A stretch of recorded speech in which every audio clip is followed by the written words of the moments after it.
Hello, मैं हूँ शालिनी उबलीकर और मेरे चैनल में आप सबका बहुत बहुत स्वागत है।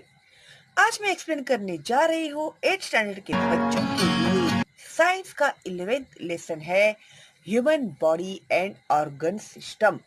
ह्यूमन बॉडी यानी इंसान की बॉडी एंड ऑर्गन सिस्टम यानी उसके अंदर उसके बॉडी में जो अलग अलग ऑर्गन्स है, तो उन ऑर्गन का क्या सिस्टम है उसके बारे में आज हम लोग सीखने वाले हैं। तो 11 human body and organ system. Can you recall? 1. From what the organs and organ systems are made up of.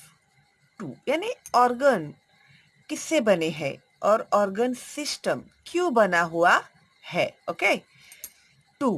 Which organ systems are present in human body? और human body इंसान की बॉडी में कौन सा organ system है. अभी ये सब हम लोग सीखने वाले हैं ये लेसन में. ओके.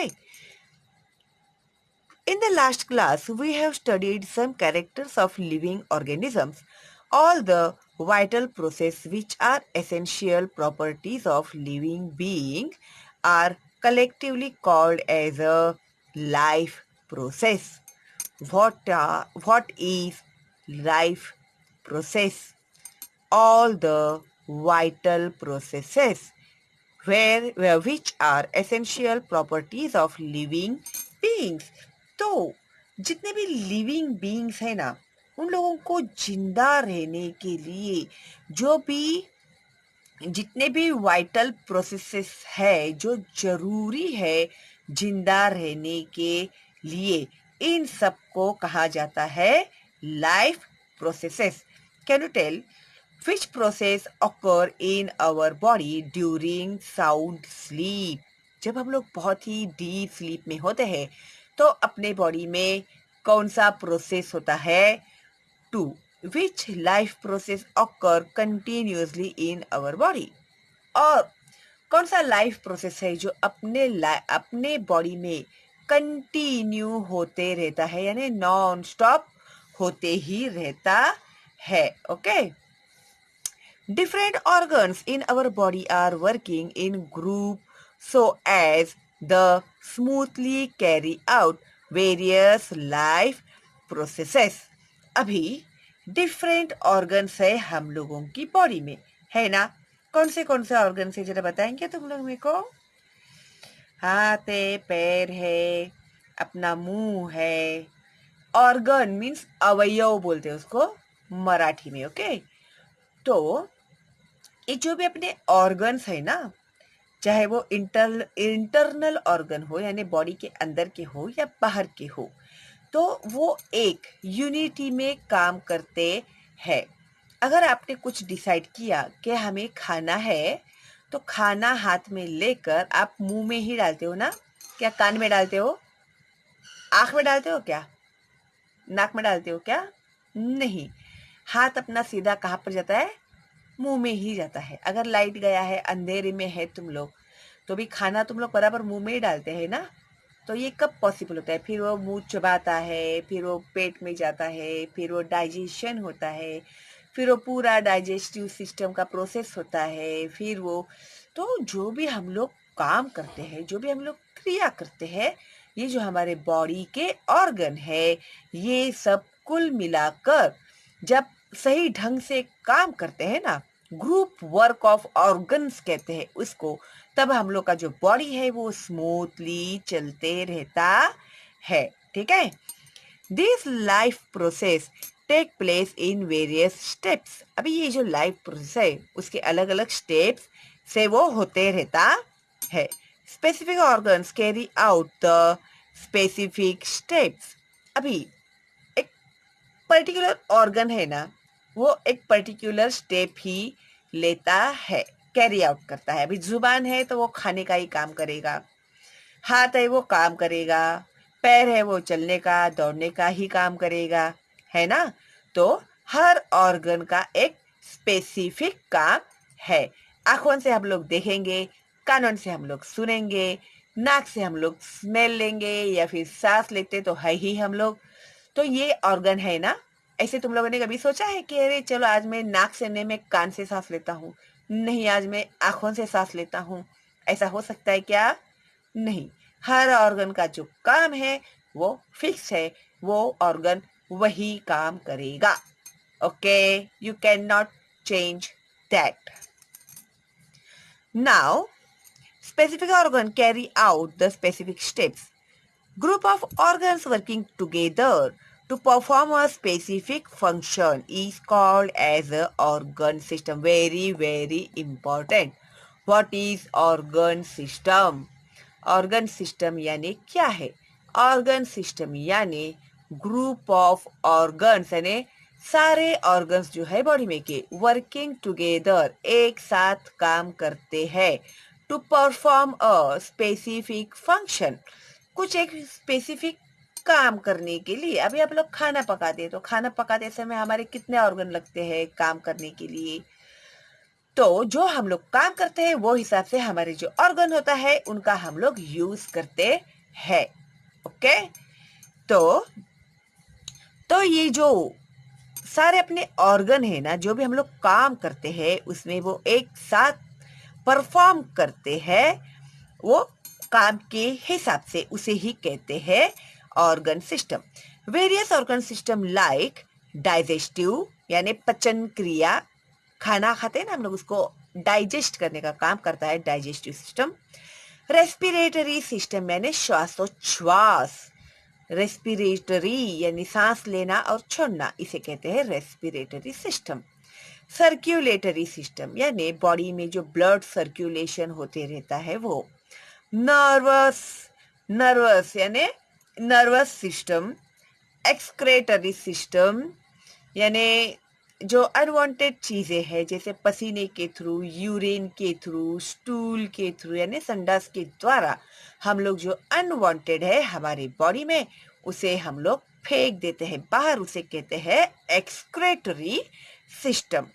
Reproductive system. अभी रिप्रोडक्टिव सिस्टम यानी क्या? अभी जो जीव है ना, जो जो लिविंग थिंग है उसके जैसा ही वो दूसरे लिविंग थिंग को पैदा करता है। अभी जैसे इंसान, उनके बच्चे इंसान होते हैं, है ना, चिड़िया की बच्ची चिड़िया ही होती है, तो इस तरह से डॉग का बच्चा डॉग ही होता है। तो ये क्या है? रिप्रोडक्टिव सिस्टम है, तभी कहीं जाके सब दुनिया चलेगी ना। फिर है स्केलेटल यानी हड्डी का सिस्टम। मस्क्यूलर यानी जो मसल्स है उसका system, etcetera are functioning in our body. तो ये सारे ऑर्गन्स हमारे बॉडी के अंदर काम करते रहते हैं, फंक्शन करते रहते हैं। कैन यू टेल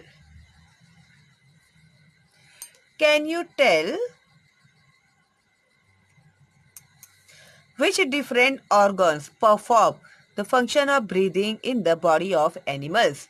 तो एनिमल्स की बॉडी में कौन सा ऑर्गन है, अलग अलग ऑर्गन्स है जो ब्रीदिंग का फंक्शन परफॉर्म करते हैं। ठीक है। Energy is essential to operate all the life process in human body. अभी जो भी हम लोग डे टू डे लाइफ में जो भी काम करते हैं तो उसके लिए हम लोगों को किस चीज की जरूरत होती है? तो वो होती है एनर्जी की। एनर्जी यानी ताकत, शक्ति। ठीक है, तो उसकी हमें जरूरत होती है। Energy production occurs within the cells. Very very important, underline करना है इसको। तो ये जो एनर्जी प्रोडक्शन है वो किस में होता है? ऑकर्स यानी होना, यानी किस में होता है? वो सेल्स के अंदर होता है।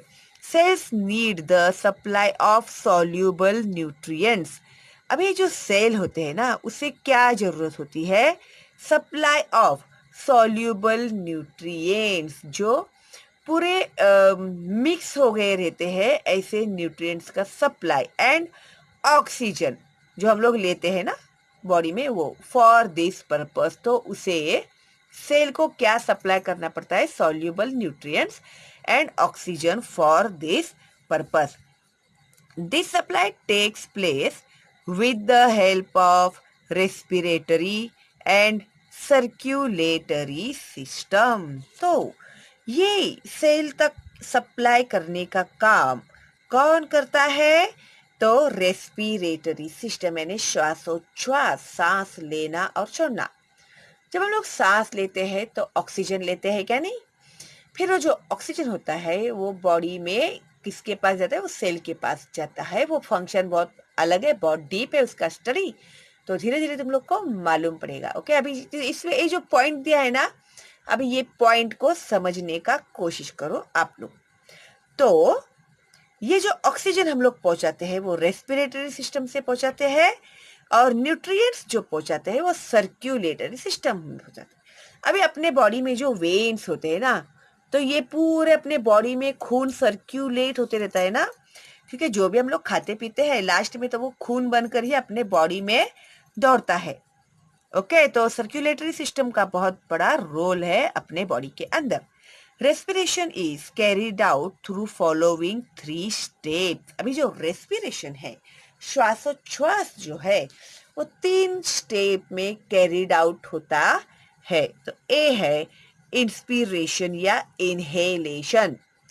इनहेल करना, सांस को जब हम लोग अंदर लेते हैं ना, देखो यहाँ पर दिया है, air is taken in through nose and sent towards the lungs through trachea, यानी विंड पाइप के द्वारा हम लोग उसे लंग्स तक पहुंचाते हैं। इनहेल करना यानी सांस अंदर लेना।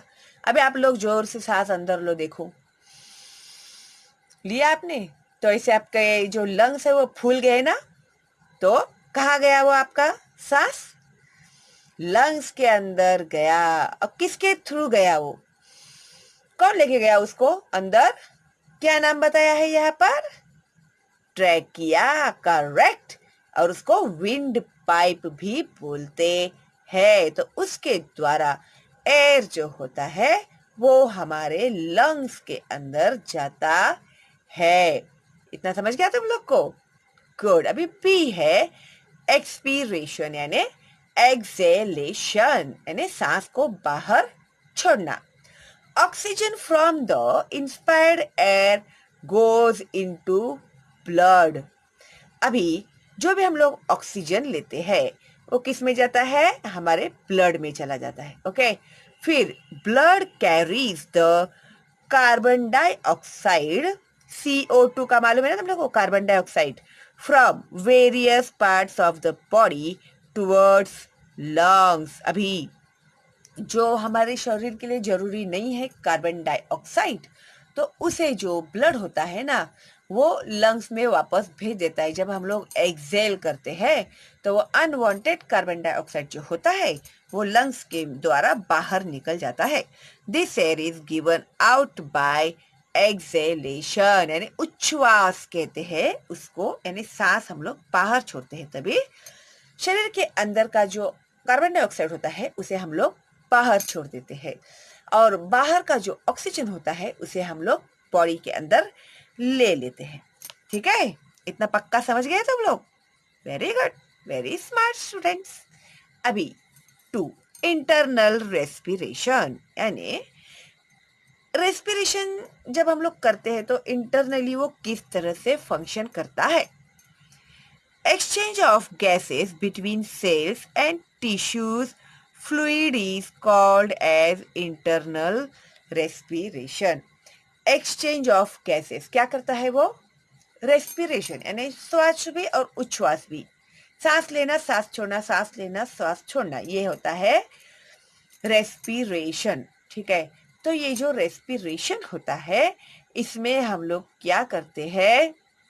जो दोनों क्रियाएं साथ में करते हैं। सांस लेते हैं, ऑक्सीजन ले लेते हैं अंदर, और अंदर जो ऑक्सीजन होता है उसे बाहर छोड़ देते हैं।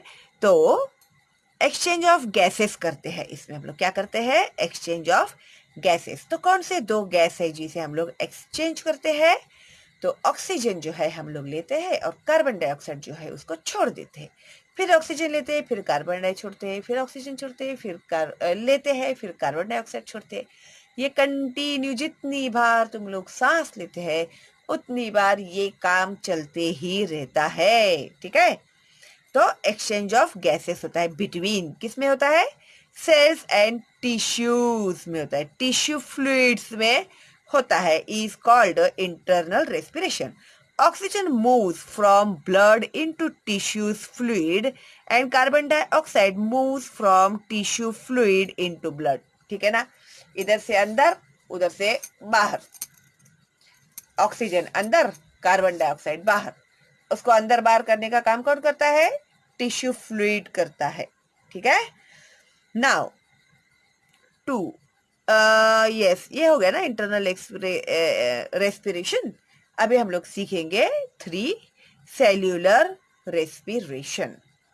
Dissolved nutrients like glucose are slowly burn या फिर oxidised with the help of oxygen and energy is released in the form of ATP. अभी ये जो डिसॉल्व्ड न्यूट्रिएंट्स होते हैं ना, जो मिक्स हो गए रहते हैं अपने बॉडी के अंदर, लाइक ग्लूकोज, ग्लूकोज के रूप में. ठीक है, ग्लूकोज यानी क्या, ग्लूकोज यानी शक्कर, शुगर. आर स्लोली बर्न, तो उसे जलाने का काम वो करता है. ऑक्सीडाइज्ड भी कहते हैं उसको, with the help of oxygen, किसके हेल्प से, ऑक्सीजन के हेल्प से. ऑक्सीजन का बहुत बड़ा रोल है अपने बॉडी के अंदर. And energy is released in the form of ATP. Waste materials like carbon dioxide and water vapor are produced during this process. अभी जो वेस्ट है ना, carbon dioxide and water vapour, यानी जो ये सब प्रोसेस हो जाने के बाद जो वेपर बच जाता है ना, वाफ, उसको बाहर फेंकते हैं ना हम लोग. Cellular respiration can be summarized as follows. अभी ये जो प्रोसेस है ना, ये इसका फॉर्मूला है.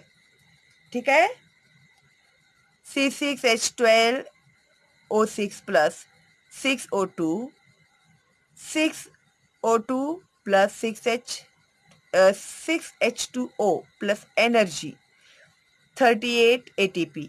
तो ये जो फॉर्मूला है ना, वो याद करके रखना आप लोग, लिख लिख के निकालो इसको. ठीक है. Now use your brain power में इन्होंने यहाँ पर क्या दिया है भाई हम लोगों को, यूज योर ब्रेन पावर.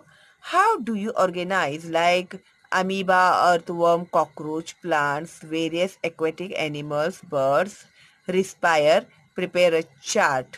तो एक कौन से कैटेगरी में आते हैं, क्लासिफिकेशंस में हम लोगों ने सीखा था ना, वो हिसाब से think about it. Along with the heat, गर्मी के साथ साथ, sound and light are also produced during burning of fuel. ठीक है, fuel जब बर्न होता है तभी लाइट के साथ साथ हीट एंड साउंड में आता है. Similarly whether the sound and light are produced during oxidation of nutrients in cell, पता चलेगा हम लोग को. ठीक है. Can you tell which organ are present in the respiratory system? One should not talk while eating. Why is it so? अभी इसका answer भी हम लोग को मिलने वाला है आगे. तो हम लोग बढ़ते हैं आगे. Now turn the page. Okay. Now this is respiratory system structure and function. And be careful. Listen very carefully and see this diagram. ये डायग्राम आप लोगों को एग्जाम में निकालने के लिए आएगा. ये डायग्राम का नाम है respiratory system.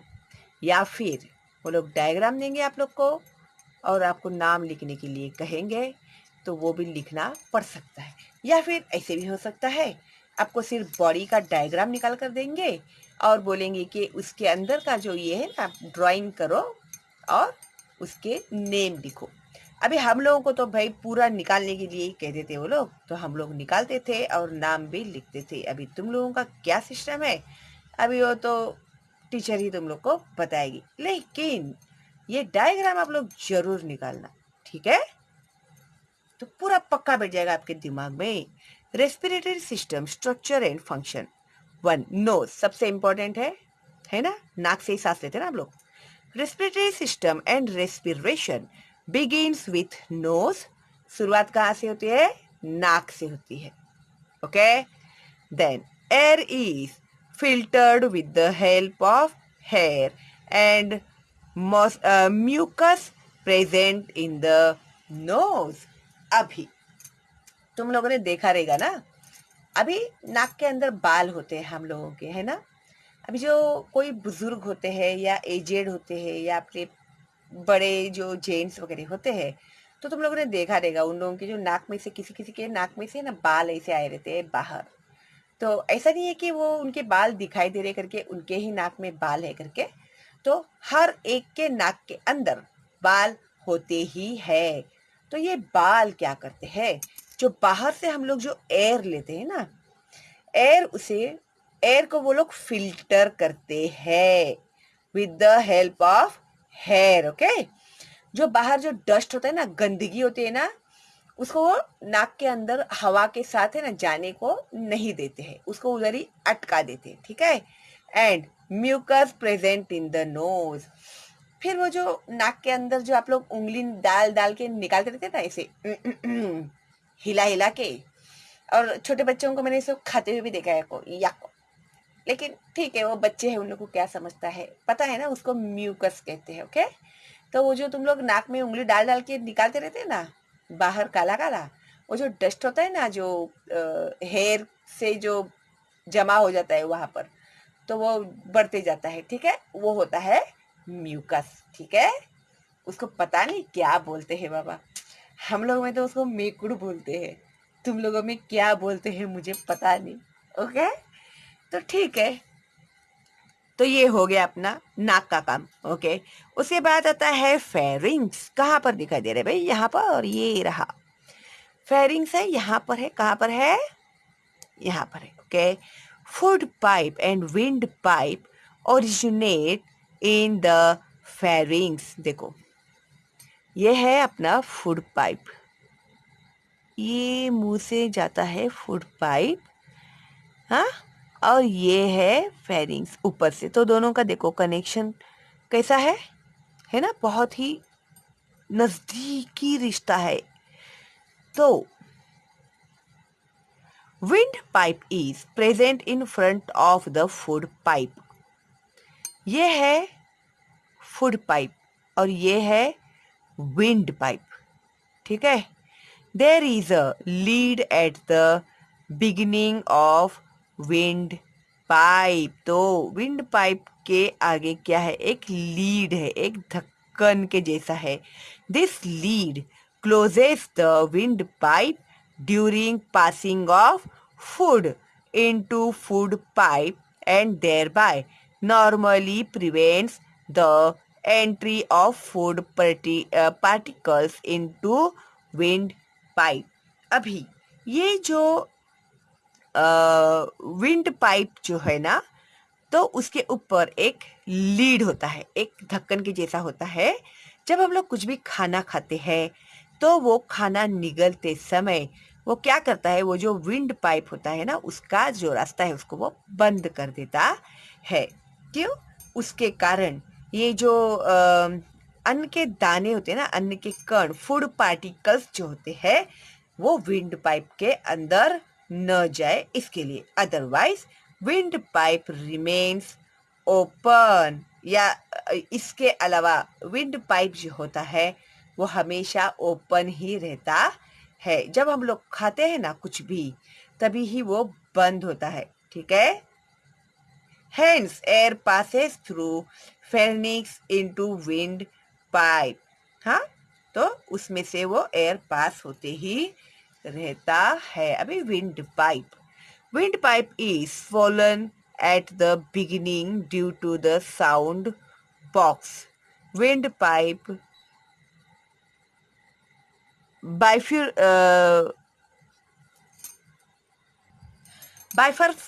bifurcates in the thorax.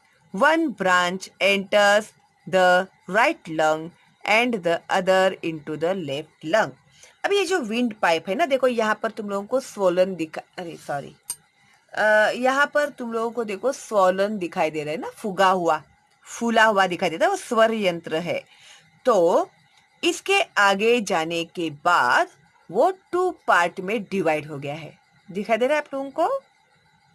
The windpipe bifurcates in the thorax. One branch enters the right lung, and one on the left lung. समझ में आया तुम लोग को? Good. Now, lungs. A lung is present on either side of heart in thoracic cavity. Maximum area of thoracic cavity is occupied by the lungs and they cover the maximum part of heart. Each lung has double layers covering. अभी ये जो lungs है ना, इसमें जो heart आया है, ये देखो यहाँ पर ये जो लंग्स आप लोग को दिखाई दे रहा है, यहाँ पर वो बाइफरकेट हो गया, फिर उसके बाद वो 2 पार्ट में डिवाइड हो गया, राइट साइड में और लेफ्ट साइड में. तो लेफ्ट साइड में जो हार्ट होता है ना, उसे जो लंग्स का जो पार्ट होता है ना, ज़्यादा ऑक्यूपाई होता है. ठीक है.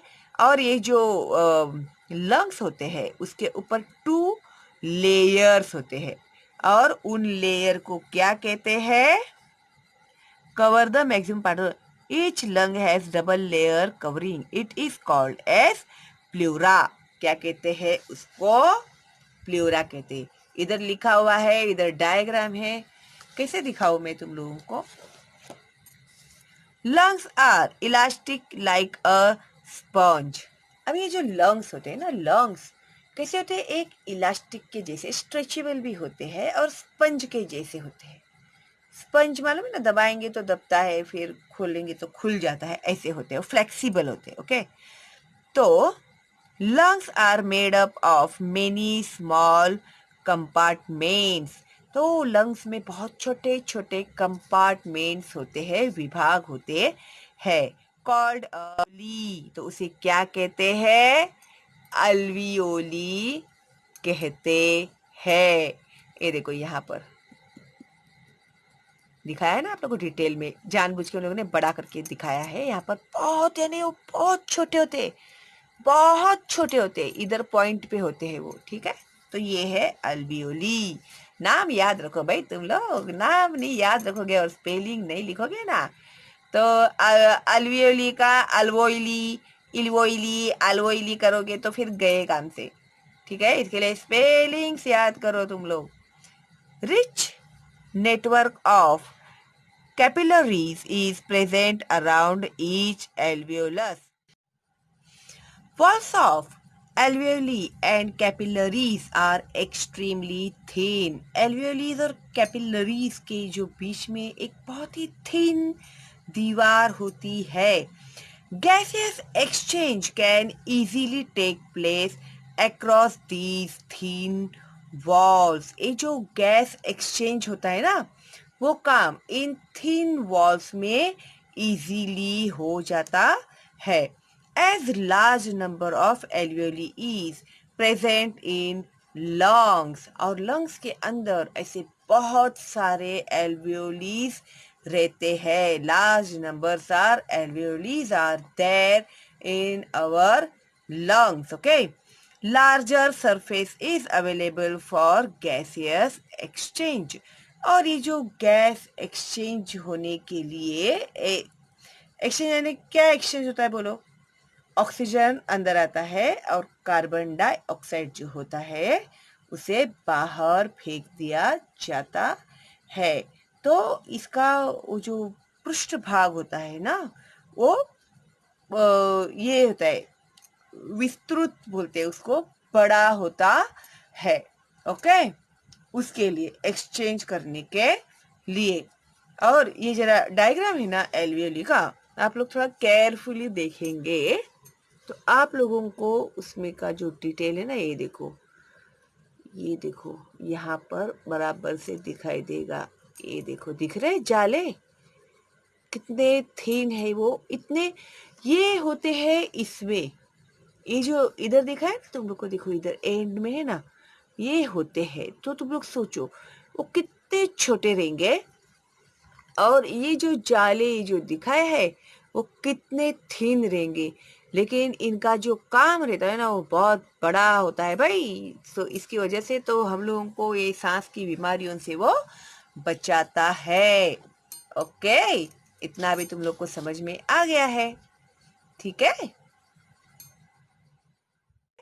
तो अभी ये जो है ना exchange of gases in lungs, मैं आप लोगों को सिखाऊंगी अगली पार्ट में, क्योंकि बच्चों ने मुझे कहा है कि मीस बहुत बड़ा वीडियो होता है तो हमारे मोबाइल में डाउनलोड नहीं होता।